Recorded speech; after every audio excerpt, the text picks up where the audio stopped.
Hi, Trudy J, author of fantasy novels. I'm just here on a Saturday morning, chilling out, relaxing at home.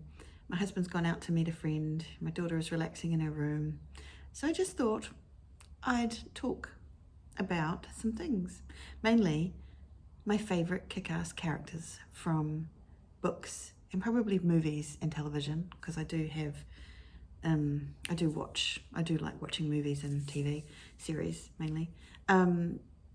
So my first favorite, so the books that I read as a kid were, and that I still have on my bookshelves and I love lots and lots, are the Dragon Riders of Pern by Anne McCaffrey.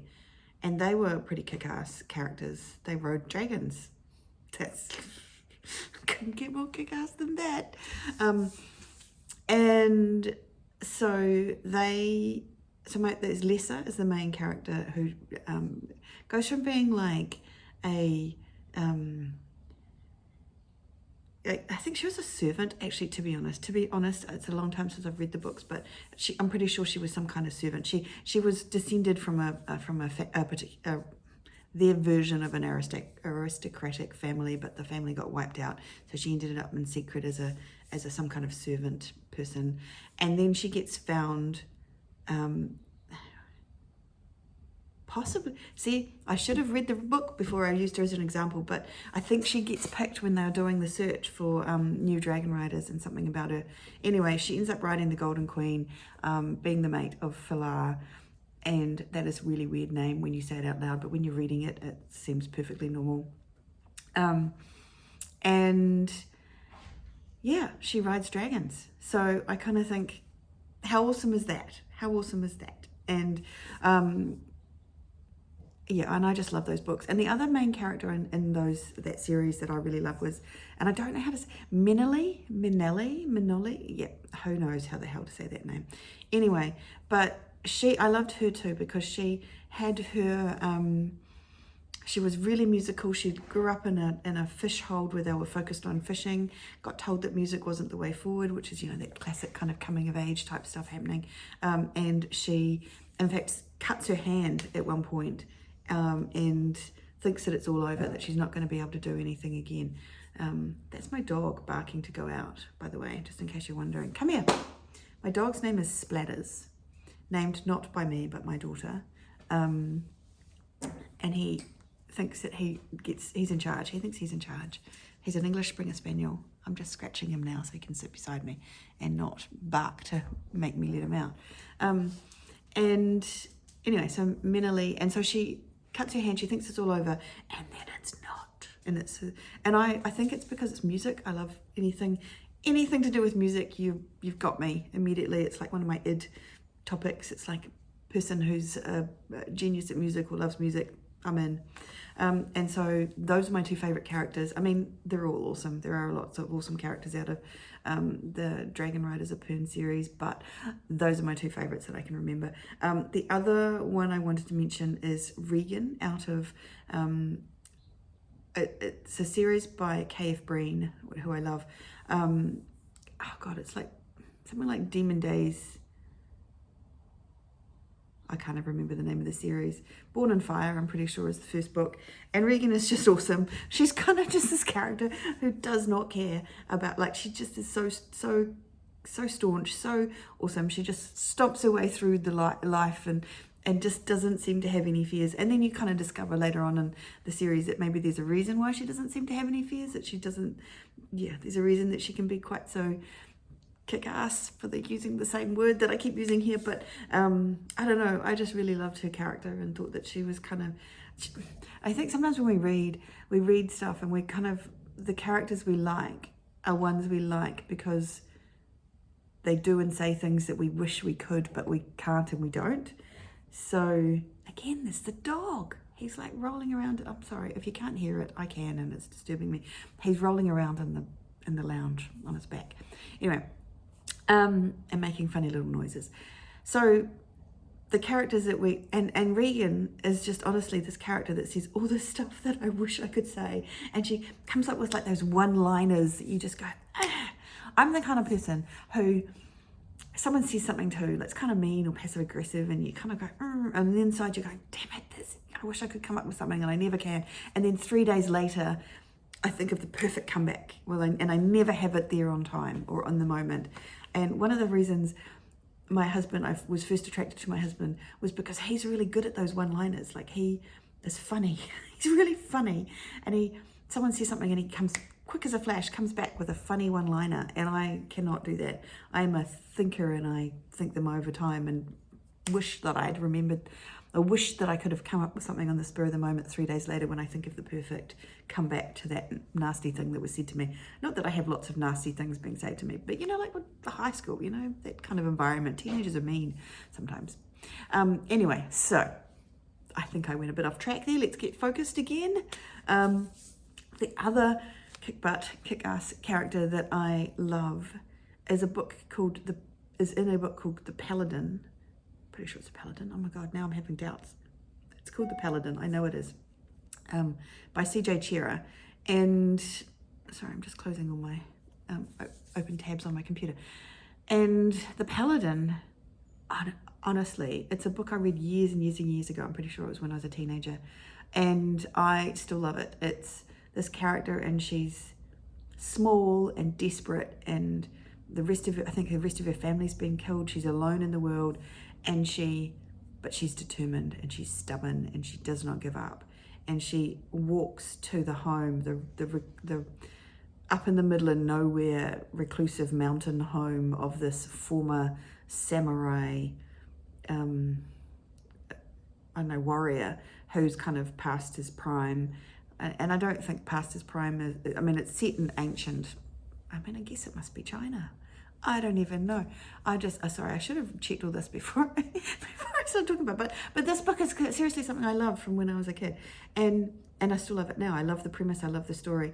And basically, she goes up to him and says, you need to train me. And he's like, no, sorry, don't train anyone. I'm old, I'm sore, I passed my prime, I'm done with that kind of life. I live up here in my little hut in the middle of nowhere and live my quiet life, and I'm happy with that. And she doesn't take no for an answer. And part of the first quarter of the book maybe, is her basically wearing him down. She stays outside the house, she squats there, she doesn't leave. He shoos her off, he tries to get rid of her, she just refuses. And in the end, he gives up and lets her start training.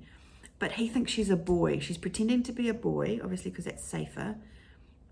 And I don't know, I can't remember at what point he realizes she's a girl. Honestly, it's been that long, but I don't want to give the story away anyway, but she's pretending to be a boy. Another id thing for me. There's music, there's pretending to be opposite sex even, actually. It doesn't even have to be like a girl pretending to be a boy, especially in those times, and she's on her own. It's kind of a safety thing, right? Like, if she's a girl on her own, she's kind of in a little bit of danger, or more danger than a boy on his own would have been. So, and then he takes her in and he teaches her to fight with a sword, and she's so determined, and nothing he can throw at her, he throws her, he's mean to her, he's kind of gives her, he's trying to make her give up, basically, because he doesn't really want to be teaching her.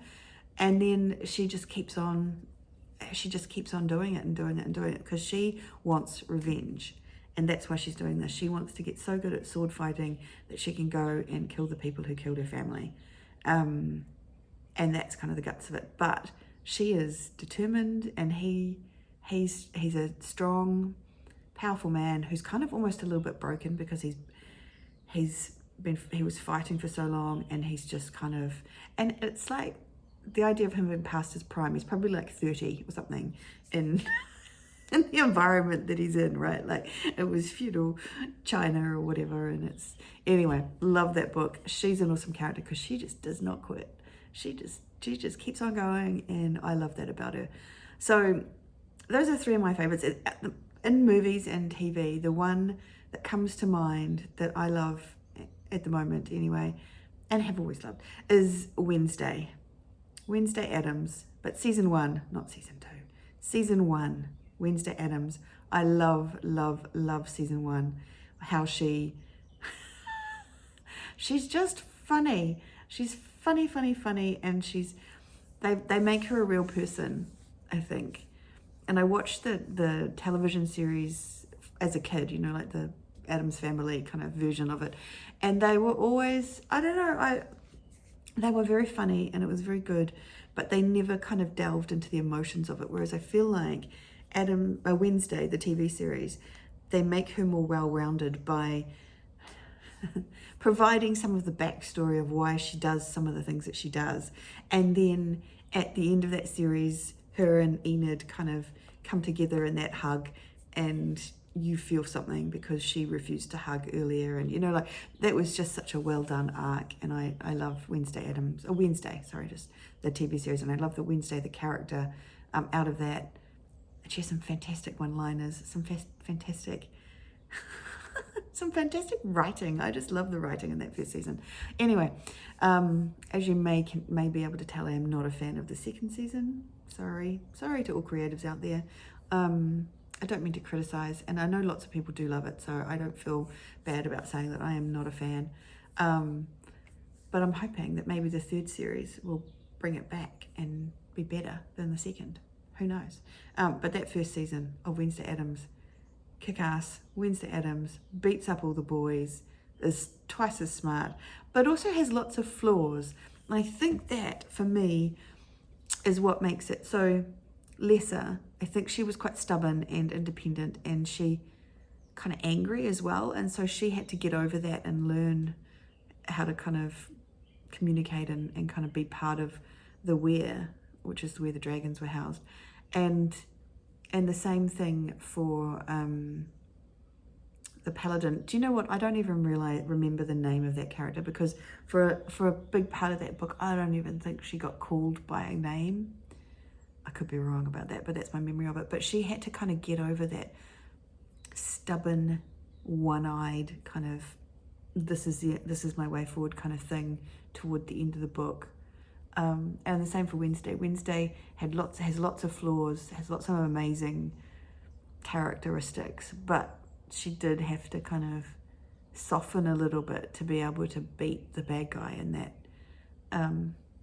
It was more about being connected, actually, probably connected to her friend and connected to the people around her, and which she had not done, or had not been, perhaps in a long time, to anyone except her family.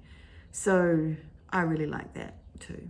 So whilst they are all characters who kick butt, take I don't know, I want to say take prisoners and take names. There's this whole saying that I'm completely blanking on right this second, but just, they have to be able to kick butt, but they have to do it in such a way that they learn something or become something more than just someone who can kick butt. And I'm just thinking of my character May, who's a dragon shifter, and she is like that. She's a kick butt character who knows multiple martial arts and can kick butt and take names, but she's also a protector, and you can kind of, that's her flaw as well as her benefit, is that she will go hearing off trying to save someone, even if it's the worst idea in the world. So, and she gets in problems because of it. She gets stuck in situations that she has to struggle to get out of, because she's gone hearing off without thinking about it, because her first thought is, I must save the people. So I would add her to my list of my favorite kick butt characters. But anyway, so that was just a quick video on my favorite female kick butt characters in books, TV, and I didn't do any movies, so not movies after all. Anyway, my name is Trudy J. I am a fantasy author, and I will see you around. Bye.